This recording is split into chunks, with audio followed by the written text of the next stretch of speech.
Hello everyone, आप सभी का बहुत बहुत स्वागत है मेरे चैनल बीएल स्टोरी टेलर पे। और आज मैं आपके साथ बिंगे चू की स्टोरी लेके आई हूँ। चलिए उसे शुरू करते हैं। जियो डी गॉर्ज जो था वो पूरा का पूरा कवर था 7 माउंटेन से, जो कि एक चेन में थे, जिसका उतार चढ़ाव बहुत ही अलग तरीके की ग्रोथ में था। और यहाँ पर ना जाने कितने वाटरफॉल थे, अजीब तरह के पत्थर थे, और ये बहुत ही ज़्यादा सिक्योर्ड वैली के अंदर था। यहाँ पर बहुत ही ज़्यादा शांति, गहराई थी और कन्फ्यूजन था, क्योंकि लोग नहीं जानते थे इसके अंदर क्या होगा और क्या नहीं होगा। एक्चुअली शनचिनच्यू के व्यू में ये जगह इतनी अच्छी नहीं थी। इसे इमॉर्टल अलायंस कॉन्फ्रेंस के लिए ओपनिंग वेन्यू के लिए यूज़ किया गया था, लेकिन ये रहने के लिए हकीकत में एक डेंजरस प्लेस साबित हो सकता था। यहाँ पे 4 कल्टीवेशन सेक्ट के लोग आए हुए थे। चांगचियोंग माउंटेन सेक्ट, जिसे फॉलो कर रहा था जाओ हुआ टेम्पल, और यहाँ पर तियानयी के लोग भी थे, और हुआन हुआ पैलेस से भी लोग थे। कांगचियोंग माउंटेन जो था वो बहुत ही ज़्यादा कॉम्प्रिहेंसिव था। यहाँ पर 12 चोटियों वाली एक श्रेणी होती थी माउंटेन की, जो कि बहुत ही ज़्यादा इसकी स्पेशलिटीज़ थी। और यहाँ पर ना जाने कितने प्रकार के टेम्पल थे। यहाँ पर मोस्टली जो थे ना वो तायोस लोग हुआ करते थे, जो कि यहाँ पे पूजा और धर्म के ऊपर चलना, शिक्षा, इस सब को चूज़ करते थे। इस सब को पढ़ाना और लोगों में ज्ञान बांटना चूज़ किया करते थे। वहीं हुआन हुआ पैलेस जो था वो बहुत ज़्यादा कॉम्प्लेक्स था, और वहाँ के लोगों की सोच थी कि वो जो थे वो चिम्यान दुंजिया डाइविजन के थे। वहाँ के लोगों को सैन्य पद्धति, सेना के लिए काम करना और ये सब में पार्ट लेना बहुत पसंद हुआ करता था।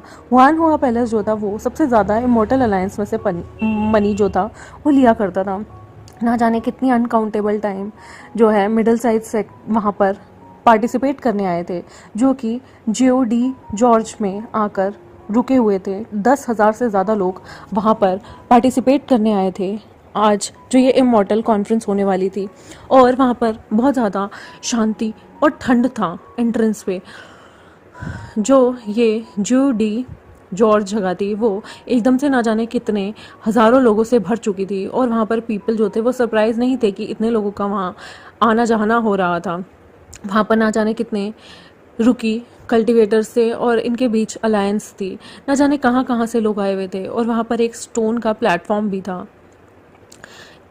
इतनी हाई पावर थी जॉर्ज एंट्रेंस में कि कल्टीवेटर जो वहाँ पर पार्टिसिपेट नहीं कर रहे थे कॉन्फ्रेंस में, वो सारी चीज़ें ऑब्जर्व कर सकते थे। कितने कलरफुल फ्लैग थे वहाँ पर, जो उनकी रूफ पे बिल्कुल शानदार तरीके से उड़ रहे थे।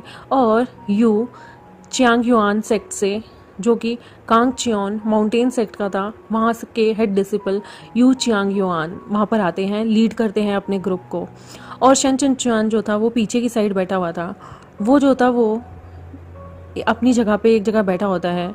उसने हेफा हेयर स्टाइल किया होता है, और चांगचियोंग माउंटेन सेक्ट के सारे बंदों को वो ग्रीट करता है और स्पेशली बोलता है इमॉर्टल मास्टर चिन। ओल्ड हेड जो था हुआन हुआ पैलेस का, वो उनका शिफू लगता था, जो कि लियो बिंगे की बर्थ मदर के अंकल हुआ करते थे, टीचर हुआ करते थे। शनचिनच्यू जो था वो देख सकता था कि उनमें कितनी ज़्यादा रॉयलिटी है और लोग उन्हें कितनी ज़्यादा रिस्पेक्ट देते हैं। हुआन हुआ पैलेस जो था जैसे ही उस स्टोन प्लेटफॉर्म पे आता है, वहाँ पर ना जाने कितने लोग कितने पैसे उड़ा रहे होते हैं, और जो मेजर स्टॉक होल्डर होते हैं वो कंट्रोल करना चाहते थे इस सेरेमनी को, जो कि बहुत बड़ी डील नहीं थी, लेकिन वहाँ पे ना जाने कितने लोग इकट्ठे हुए हुए थे। कॉन्फ्रेंस के रूल को वो सारे वहाँ पर आराम से सुन सकते थे।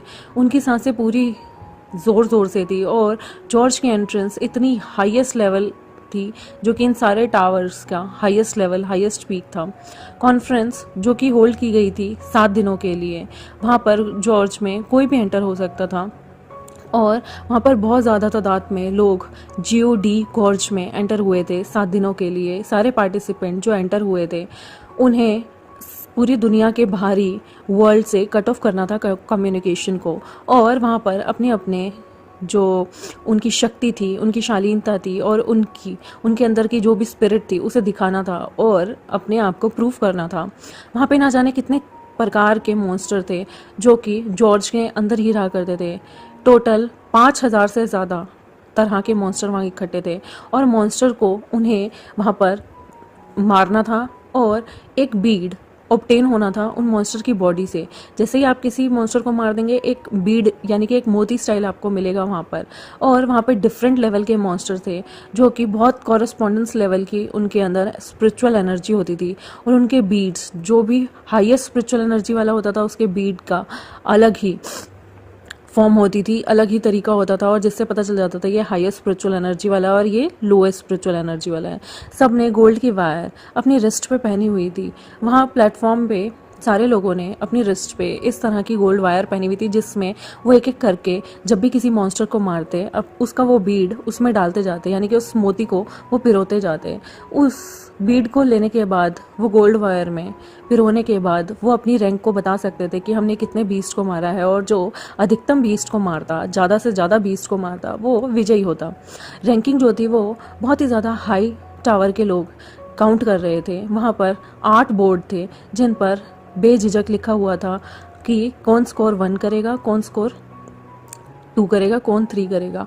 और वहाँ पे 100 लोगों के नाम दर्शाए जाएंगे, जो कि फर्स्ट 100 बंदे होंगे जो अपनी वहाँ पर जाके प्लेस ले लेंगे।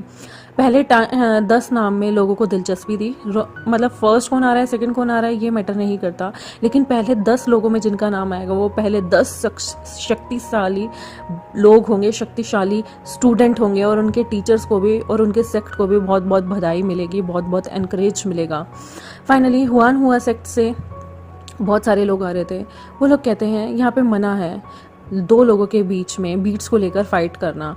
अगर आप यहाँ पर लड़ाई करते हुए पाए गए तो इसका मतलब उस इंसान का जो बीड आपने खींचातानी की है, आपको इमिडिएटली आपके हक से हटा दिया जाएगा अगर आप लड़ाई करेंगे, धोखेबाजी करेंगे, और कॉन्फ्रेंस से आप 3 पीरियड के लिए बैन हो जाएंगे। 3 पीरियड मतलब 12 साल।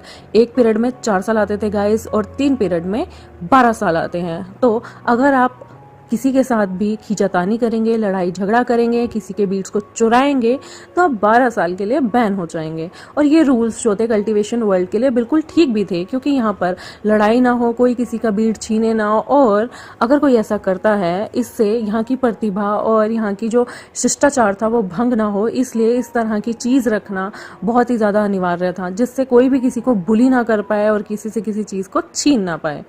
वो बिल्कुल ड्रैगन की तरह ऑनेस्ट होना चाहिए थे सारे के सारे एक दूसरे के साथ, ताकि अगर यहाँ पर बैन नहीं होता तो लोग डरते नहीं, और खुला यहाँ पर जो जीतने वाला होता, अगर वो बेचारा कमज़ोर है तो उसे कोई भी बुली करके उसके बीट्स खींच सकता था। इसलिए ये सारी चीज़ें यहाँ पर प्रोहिबिटेड थी और बैन अनिवार्य था।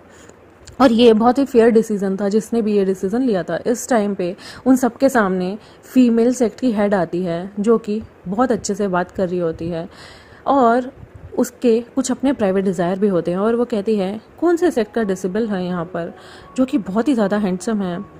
तो एक बंदा कहता है वो जो सफ़ेद कपड़ों में खड़ा हुआ है, क्या उसकी किसी से कंपैरिजन हो सकती है? सीनियर मार्शल ब्रदर गोंगी क्या उनसे हार जाएंगे? तभी स्पिरिचुअल पावर में सीनियर मार्शल ब्रदर गोंगी बहुत स्ट्रांग होते हैं। ये एक स्टूडेंट होता है जो सबसे ज़्यादा स्ट्रांग होते हैं, और उसका कंपैरिजन आप किससे कर सकते हैं? आपस में 3 लोग बात कर रहे होते हैं, जिसमें एक बहुत ही सुपीरियर सीनियर मार्शल स्टूडेंट होता है गोंगी नाम का, जो कि बहुत ताकतवर होता है, और उसका कंपैरिजन ये लोग यहाँ लियो भिंगे से कर रहे होते हैं। लियो भिंगे जो है आज वो बहुत हैंडसम लग रहा था, वाइट कलर के अटायर में था, और जिसे देख के लोग काफ़ी ज़्यादा खुश हो रहे थे। चेन चुनचू जो है वो क्लियरली देख सकता था कि वो जो सफ़ेद कलर की फिगर की ये लोग बातें कर रहे हैं वो और कहीं नहीं लियो भिंगे था। इनफैक्ट वो जानता था कि कहीं ना कहीं ये लोग सारे के सारे उसे देख के उसके बारे में डिस्कशन कर रहे हैं, और कॉन्फ्रेंस जो प्लेटफॉर्म पे शुरू होने वाली थी वहाँ पे ना जाने कितनी गर्ल्स थी जो कि आने वाले टाइम में लियो भिंगे की विमेन होने वाली हैं। उनके गाल लियो भिंगे को देख के इतने रेड और इतने ज़्यादा ब्लश होने वाले हैं, क्योंकि आने वाले टाइम में लियो भिंगे ही होगा जो इन सबके दिलों पे राज करेगा। ये सारी चीज़ें साउंड बहुत ही अजीब लग रहा होगा, बहुत लो लग रहा होगा, लेकिन ये चीज़ सच थी। वहाँ पर लोग जो थे वो प्रिटेंड कर रहे थे जैसे उन्होंने कुछ ना सुना हो, लेकिन सबकी नज़रें सब चीज़ों पर थी। कुछ पीपल वहाँ पे बहुत ही ज़्यादा एम्बेरसमेंट और कुछ खांस रहे थे, और सारे कह रहे थे प्लीज़ आप सब जो कि डिफरेंट डायरेक्शन से आए हैं। चलो कैलकुलेट करते हैं कि कौन यहाँ पर आउटस्टैंडिंग कल्टिवेटर हो सकता है इस टाइम इमॉर्टल अलायंस कॉन्फ्रेंस में। शन चिंचू की स्पिरिट बहुत हाई थी और वो इमिडिएटली इस टॉपिक को उठाता है और वो समझता है कि कैलकुलेट करते हैं, मतलब ये सारे के सारे गैम्बल कर रहे हैं कि कौन इस बार सबसे अच्छा स्टूडेंट या फिर सबसे अच्छा इमॉर्टल अलायंस में स्टूडेंट कहलाएगा, जो कि यहाँ पर जीत जाएगा। वो बेट लगा सकता था कि ये भिंगेचू जीत सकता है क्योंकि वो मेन प्रोटैगनिस्ट है, लेकिन वो चाहता था कि कल्टीवेटर इस वक्त थोड़ा सा एंटरटेनमेंट चाहते हैं, वो स्टॉप नहीं होंगे बैटिंग लगाने में। और सारों के सारे की नज़रें हर एक स्टूडेंट पे थी और वो हर चीज़ को कॉन्फ्रेंस अलायंस में नोटिस कर रहे थे। ये बहुत ही नेचुरल सी बात थी और वो सारे के सारे इसको एज अ फन ज्वाइन करते हैं। वहाँ पे बहुत सारे लोग बेट लगा रहे होते हैं कि कौन सा डिसिपल जीतेगा, जैसे कि चिंगची जो थी वो बेट लगाती है लियो मिंगयान पे। शन चिंचू जो है वो कंसीडर नहीं करता किसी भी चीज़ को और वो 1000 स्पिरिट स्टोन जो है वो लियो भिंगे पे लगाता है। वो अपनी बेट लियो भिंगे पे 1000 स्पिरिट स्टोन की लगाता है। ये कि सच में बहुत ही बड़ा अमाउंट था जो कि उसने लुओ भिंगे पे लगाया था। उसके फेलो सेक्ट मेंबर जो थे वो ये बात सुन के उनका दिल बहुत ही अजीब सा होता है कि उन्होंने कभी लुओ भिंगे का नाम पहले नहीं सुना और लुओ भिंगे का टेम्परमेंट इस वक्त बहुत ही ज़्यादा लो की है और बहुत ही ज़्यादा मोडेस्ट है। मतलब उसमें उन्हें ऐसी कोई शार्प वाली बातें नहीं दिख रही और सच में वो क्रेडिट को इतनी आसानी से क्लेम करने वाला उन्हें लग नहीं रहा। वो बहुत ही चुप्पी से ये जो है बेट लगाता है और वहाँ से चला जाता है। उसकी रेपुटेशन अभी इतनी ज़्यादा चमकीली नहीं थी लोगों की नज़रों में। वो लोग सोचते हैं कि शायद शन चिंचू जो है वो अपने स्टूडेंट की, अपने डिसिपल की इमेज को बहुत ज़्यादा कलरफुल दिखाना चाहता है और अभी उन्हें लगता था कि वो अभी बिलो हाईएस्ट लेवल है, उसकी एनर्जी शायद अभी मैच नहीं करती किसी और से, क्योंकि वहाँ पे बहुत सारे लोग आए होते हैं और बहुत सारे जो पार्टिसिपेट होते हैं वो कभी भी जो डी जॉर्ज में नहीं आए थे। वहाँ पर फेमस सक्सेसफुल एल्डर्स भी आए हुए थे जो कि हाईएस्ट अपनी अपनी रैंक में थे और वो मेलन सीड्स खाते हुए एक दूसरे से बातें कर रहे थे। वहाँ का सर्कमस्टांस बिल्कुल अलग था। वहाँ पे ना जाने कितने 100 स्पिरिट ईगल जो थे आपस में वहाँ पे आए हुए थे और कंट्रोल कर रहे थे। स्पेशल स्टाफ जो कि लोगों पे ध्यान रख सकते थे। वहाँ पर सिल्वर रिंग्स थे और ना जाने कितनी सारी चीज़ें थी। एक आदमी आराम से बोलता है, क्या हमें इस ओपनिंग सेरेमनी को एक बार शुरू किया जाए? ये ओपनिंग सेरेमनी नंबर 1 है। तभी वहाँ पे एक अनाउंसमेंट होती है जहाँ पे टॉप 10 ब्रिलियंट गोल्ड जो लोग होते हैं उनके नाम आते हैं। यहाँ पर फर्स्ट प्लेस जो था वो गोंग यीशियाओ का था, ये 12वें नंबर पे था। और यहाँ पर जो है स्पेन यानी कि 1 घंटा बीत जाता है, सारे के सारे 12 मॉन्स्टर को उसने मार डाला था और उनके बीट्स इकट्ठे कर लिए थे। यहाँ पे लियो मिंगयान जो होती है वो तभी की तभी अटेन करती है 6 बीट्स को, और जो कि आधे होते हैं जो हमारा दूसरा बंदा होता है गोंग यी शियाओ के अकॉर्डिंग। लेकिन जो हमारा लियो बिंगे होता है उसका देखना होता है उसने कितने किए हैं। तो जब वो लोग काउंट करते हैं तो उसके अभी स्पिरिट जो थे वो सिर्फ अभी 1 स्पिरिट, अभी उसने एक ही बीट लिया होता है। तभी शन चिंचू जो है स्माइल करता है लेकिन बोलता नहीं। ये गोंग यीशियाओ जो था वो देखने में बहुत ही ज़्यादा पॉजिटिवली था और उसका बहुत ही अच्छा ऑरा था, लेकिन वो कभी भी मेन प्रोटैगनिस्ट को नहीं हरा सकता। वो बहुत हैंडसम था, गुड फैमिली से था, टैलेंटेड था, उसकी स्पिरिट भी बहुत अच्छी थी और बहुत सक्सेसफुल यंग मैन था, लेकिन वो भूल गया मेन प्रोटैगनिस्ट अभी यहाँ है। और शन चिंचू को कहीं ना कहीं था कि लियो भिंगे उसे बहुत जल्दी हरा देगा। लियो भिंगे का नाम अभी रैंक में बहुत ही कम था क्योंकि उसने सिर्फ एक बीट इकट्ठा किया था, लेकिन शन चिंचू अभी भी हल्का सा भी वरी नहीं होता इन चीज़ों को लेके, क्योंकि वो जानता था जैसे ही रात होगी लुओ भिंगे अनस्टॉपेबल होगा और वो लिस्ट में सबसे आगे होगा। ये बहुत ही अलग सा प्लॉट था जहाँ पर उन लोगों को बहुत सारे डीमन का सामना करना था, बहुत सारे मॉन्स्टर्स का सामना करना था। इमॉर्टल अलायंस कॉन्फ्रेंस में 11 बजे से लेकर रात के 1 बजे तक का भी टाइम था जहाँ पर उन लोगों को परफॉर्म करना था। वहाँ पर फुल मून हो जाता है और बहुत ज़्यादा स्काई में हाई प्लेटफॉर्म होता है। शन चिंचू जो था अब उसका मुंह बंद होने लगा था और वो बिना किसी वर्ड के प्रिटेंड करता है कि वो मेडिटेट कर रहा है। एक्चुअली वो अपनी स्ट्रेंथ को बढ़ाने की कोशिश कर रहा था और वो अपनी एनर्जी को बचा रहा था। तभी उसे एक मिरर मिलता है जो कि लियो भिंगे की सिचुएशन को उसे दिखाता है। लियो भिंगे वहाँ स्लोली प्रोसीड कर रहा था फॉरेस्ट की तरफ, जिसने अपनी स्वर्ड अपनी बैक पे ली हुई थी और वो स्पॉटलेस था और वो कम्प्लीटली अनवियरिंग दिख रहा था। उसकी आंखें जो थी वो स्टार की तरह थी और वो एकदम से क्रिस्टल स्क्रीन पर दिख रहा था। ना जाने कितने लोग जो हैं वहाँ पे पार्टनर थे किसी न किसी के साथ, वो बहुत ही फैमिलियर थे। और वहाँ पर 3 डिसिपल्स थे जो कि बहुत ही पावरफुल थे। फीमेल कल्टिवेटर जो थी वो एक दूसरे के बारे में बातें कर रही थी। उनकी रॉ फिजिकल साइकोलॉजिकल स्ट्रेंथ थी जो कि इनफ नहीं थी। और ये जो एल्डर्स थे, यंग मार्शल सिस्टर थी, उनके रिलेशन आपस में काफ़ी अच्छे थे। वो आपस में बहुत ही बड़े लग रहे थे और इस तरह की सिचुएशन जो थी वहाँ पर बहुत सारे लोग अपनी स्ट्रेंथ को रोके हुए थे। ना जाने कितने भीड़ अभी उनके बीच में बटने थे क्योंकि वहाँ बहुत सारे मॉन्स्टर थे। तभी लियो भिंगे की जो साइड होती है वहाँ पे 7 और 8 पीपल उसे फॉलो कर रहे होते हैं। वो कोई वीक वुमेन नहीं थी, वो सारे यंग डिसिपल्स थे और सारे अपनी अपनी अटेंशन पा सकते थे। और इमिडिएटली जो है गोंगी शॉ की फिगर वहाँ पर आती है। वो सारे उसे देखते हैं स्ट्रेंजली, उसकी टीम और ज़्यादा बढ़ जाती है। वहाँ पर वो ध्यान से देखता है कि लियो भिंगे वो लाइट येलो क्लोथ्स में होता है। एक हुआन हुआ पैलेस का डिसिपल्स जो है नाइट पर्ल को होल्ड किए हुए था।